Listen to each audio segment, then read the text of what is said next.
Welcome to episode 2 from the Canadian Securities Exchange, high atop the Toronto skyline. And I'm here today with David Côté from Northern Helm. We're going to talk about his operation now, but also his perspective, having seen early days of legalization here in Canada, and now what he's seeing both from a retail perspective, a market perspective, and what has changed, what has stayed the same, what he and the industry got right and wrong over time. David, thanks for being here. Thanks for having me. I'm excited to have you, and I want to get a bit of your background, but I want to get it in the context of a question. Okay. You and I have talked many, many times before. I'm very lucky for that. So am I. I'm much smarter for it. I was telling you all the things that I've learned, but two sort of historical points that I think are important. One, you used to work for Tim Hortons and for Canopy Growth, two great Canadian brands, let's say. One of the really interesting things I learned from you the first time we chatted, I asked what the difference between those two things. You talked about retail rhythms and times of day and mindset of consumers. Talk a little bit about that, because I do think it's almost foundational to how we think about cannabis sales on the retail level. Yeah, absolutely. And I think whatever your retail is, you have to understand what your customer is going to be feeling or what they're going to be doing after and before coming into your location. So with the 7 a.m., you better be as fast as possible to get that coffee. You're likely the first coffee of their day or the second one, and you happen to be between them and getting to work, them and getting their kids to school. You're a service, and it needs to be very, very fast. Whereas on the cannabis side, you tend to be going in with the mindset of you're purchasing the thing that you've been looking forward to all day. And not necessarily the product, but the thing you're going to be doing, whether that's spending time with friends, with family, watching TV, just having some time to yourself. The product that is being purchased tends to be for that day part. So that really changes how people come into the store. What has been interesting over the number of years, and I think that's something that we've been getting better at understanding with normalization, is the products that are being sold in cannabis retail stores have become just like grocery, in that there's fewer and fewer percentage of new products coming onto market. It's like we're not getting a new category every month.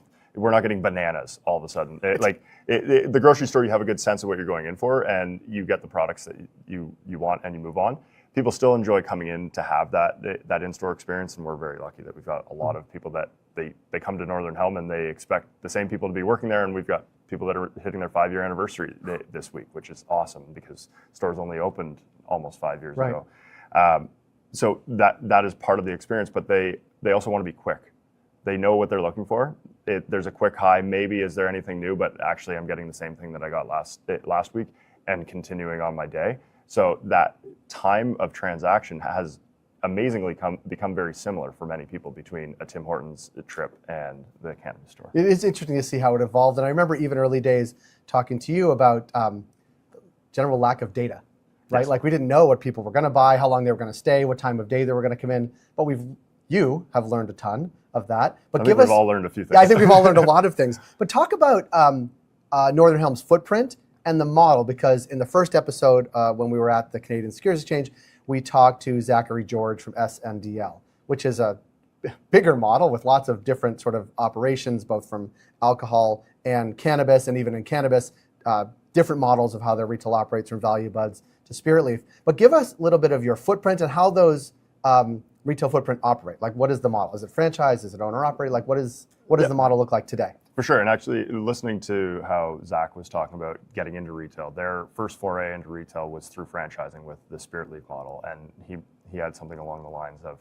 we wouldn't have been in retail today had we not been able to make that first step. We wouldn't have Value Buds if we hadn't taken that first step with franchising.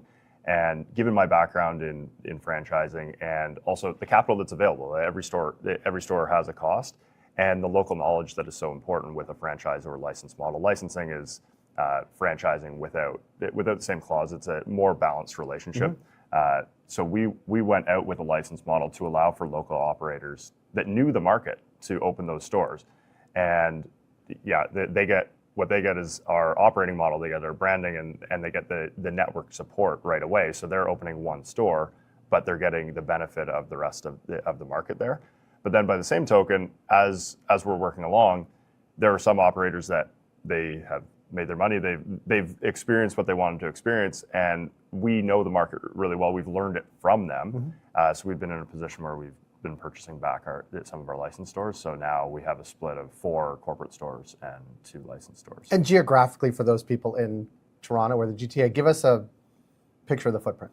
2 in East Toronto, and then 3 in the Durham region, so at Oshawa, Bowmanville, Curtis, and 1 in Kingston. Okay. We've had other stores in the past. So with Northern Helm, we also had J Supply Co. in the past, under one umbrella. So there was the original in London that was actually part of the first lottery store. But lotteries, there was a first and second lottery. There were good things and bad things about the lottery. We don't need to say anything Sure. about it now. But that changed, and we made the decision to get out of those. Thunder Bay stores have made it difficult for us to do a really good job serving those customers. The team there was phenomenal, and the whole town was amazing. But we looked at it, and it was like we're either investing in opening up a whole bunch of new stores in Thunder Bay, so that we can have a lot of corporate support there, or we should sell these to somebody that can do a really good job there. And ultimately, that was the decision. And so you have that footprint. And I want to ask you, because people may be watching this who follow Cultivated and follow the Canadian Securities Exchange, that don't understand necessarily the model of what happens in Ontario in particular, where we have a provincial wholesaler, and they have a little bit of an e-com presence too, but a provincial wholesaler, and they sell to you, but they also sell to everybody else basically at the same price as they're selling to you. At the same price. And so at the same price, yes. What does that do from your perspective? Like, what things do you have to do from a Northern Helm perspective with your team, with your footprint, with your stores to maximize on that? Because everybody's got the same products. Everybody's got the same products. That's a double-edged sword. So there is a huge benefit to having one supplier, and that supplier is delivering once a week. And if you look at any other retail, if you look at grocery retail where I started my career, they're having deliveries all times a day, 7 days a week, and they're trying to manage where those products are coming. We have one delivery once a week. So there's a cost and a benefit there. Certainly, yes, the OCS gets a margin, but we're paying that margin so that we're having a single point of distribution. But there's often the concern like, oh, well, if Value Buds, as an example, is able to order the exact same products as you, how can you compete that way? Well, at any given time, there's over 4,000 products available on the OCS. At one point, it was up to 5,000 with flow through. We have the opportunity to differentiate ourselves with the products that we're bringing in, and we need to do a really good job of understanding what the market is looking for and understanding who is offering what in the market and what our customers have actually been purchasing from us, and take that feedback and adjust as necessary. Because if we're putting out the exact same menu as every other store on the block, the only thing that we're able to differentiate on is our location and our people, which I like both of those. Right. But we should also be doing a good job of curating a slightly different menu to meet the guests that are coming in. And thinking about that menu, think about the data that comes out of your point of sale and sort of more subjective stuff on the ground.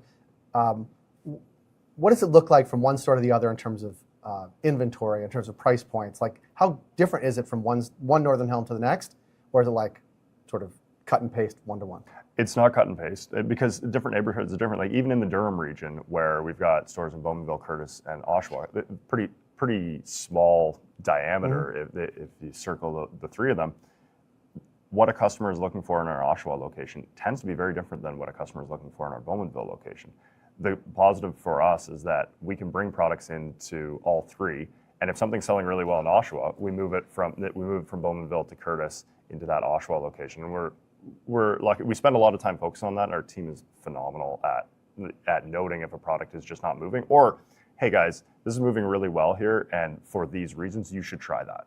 And that transfer of knowledge has been really important to allow us to compete with players that have much bigger bank accounts than us. Yeah, we can talk about that. But everything you just said is based on being in operation, running retail, understanding your consumers, understanding the location. None of that existed when you got into the industry, right? It was all a blank and blind slate, right?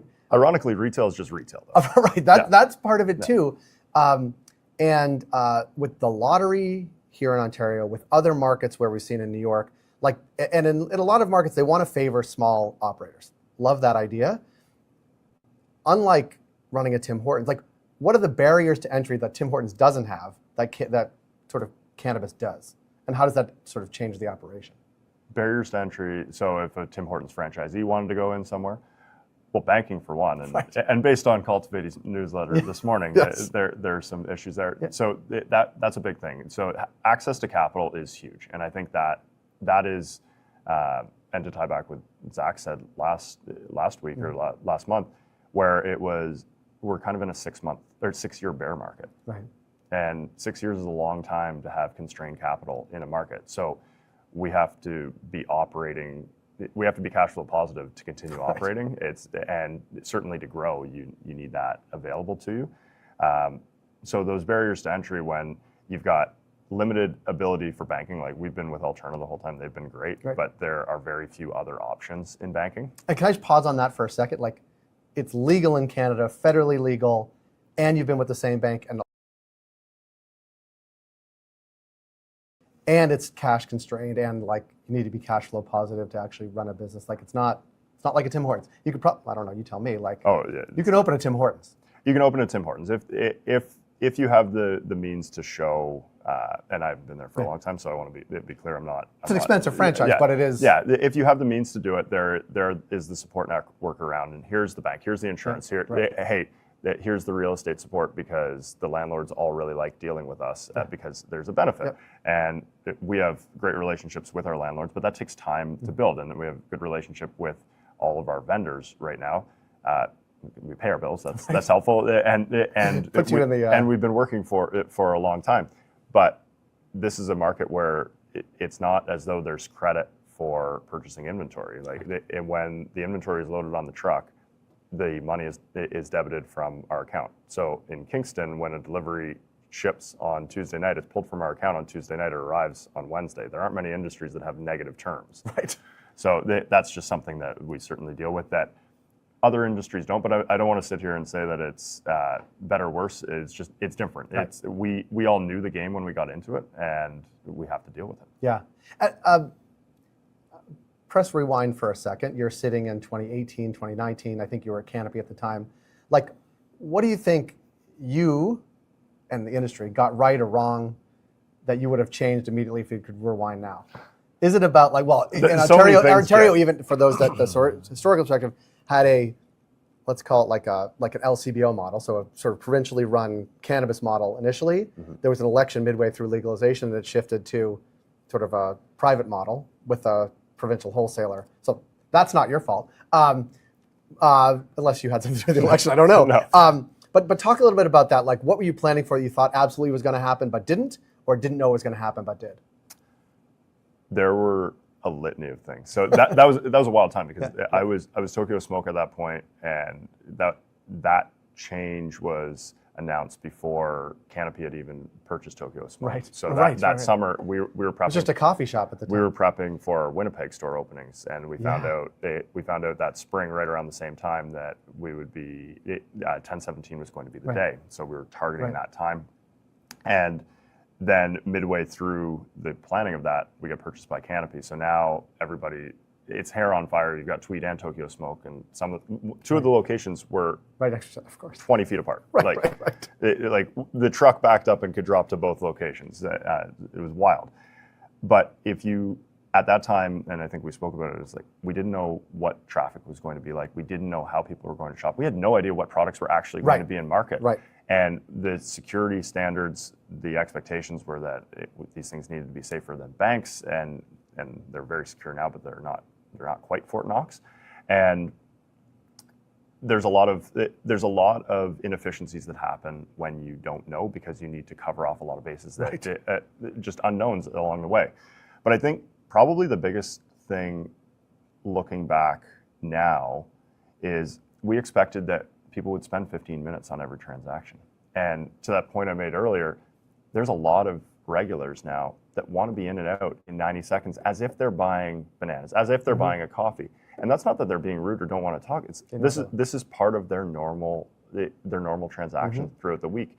So I think a lot of it would have been the slightly smaller footprint, and really focus on that quick transaction, because with the Tokyo Smokes back then, and then with Tweed, they were beautiful, and they still are beautiful locations.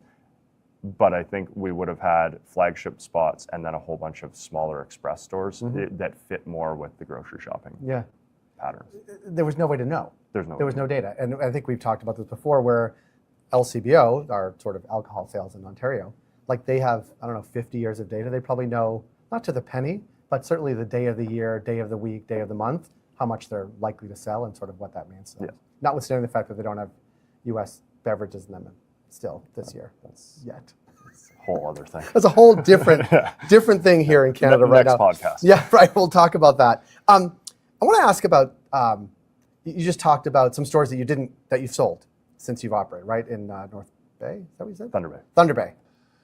Talk about what makes sense from an operator perspective when you're looking at your store footprint now. Like, what does a P&L look like per store that says this makes good sense, this doesn't make sense? And you don't need to get sort of in specifics, but like, what are you looking at? Is it month over month revenue? Is it day of the year? Like, what does it look like in terms of how you evaluate the success of a store or the whole operation? In many ways, we have to look at it holistically because of how the different stores fit together. So, like we were talking, within the Durham region, being able to move the product, within the Toronto region, being able to move product between the stores to match what customers are looking for, because there's only so many dollars that can go into inventory. Again, we don't have debt financing for working capital. That's just not a thing. So, taking a step back and being pragmatic about what do we have available to us and what do we not, and we can say, oh well, it's too bad that we don't have a bank line that we can do this, or that we have to order everything from the OCS. It's like that's the reality that we're operating in. So let's do a really good job of focusing there. I think you're asking kind of on the P&L side of things. We spend a lot of time looking at the labor that we have in stores, focus mostly on who are the right people to do a good job serving the guests that are coming in on a daily basis. Like that's gone a long way, and it is amazing how when you compensate better talent, the customer experience ends up being better, and that's a really, really hard thing to It's an balance. investment. Yeah, it's an investment, but I think we've been lucky to run into some fantastic people that want to be a part of our organization, and then do our very best to continue elevating them, because ultimately that's the point of contact. This is what the human experience. AI can be everything, but that human experience in store goes a long way. even for those quick purchases. Yeah, even for the quick purchases. Yeah, When somebody knows your name when you walk in, you feel special. yeah. And in the Curtis store on Tuesday, and I was sitting there just behind the wall on my laptop, listening to transaction after transaction where the customers knew the team member's name and vice versa as they walked through the door, and it's just like, it felt like a coffee shop. It felt like everybody knew your name. And they are, I mean, you could have a massive footprint, and there are retail operations that have massive footprints here in Canada. There's a couple that have over 200, I think. Yeah. Like Value Buds, and I think Canna Cabana has more than 200 now. But it still is a local purchase. Yep. And that's not to say that those groups aren't doing a great job No, in the yeah, individual right. locations too. Like, that's just it. But it is doing that really, really well. And we can say, oh, well, what should the average store be versus the rent? It's like, it all comes down to there are margins in the industry that those vary a little bit by market, and depending what people are into, every product is slightly different. So the rent and the labor have to fit the market that you're serving. Right. I want to ask you, we talked a lot about looking back. I want you to look forward and imagine yourself around this table. There's someone from the AGCO, maybe the Ontario Cannabis Store, maybe Health Canada.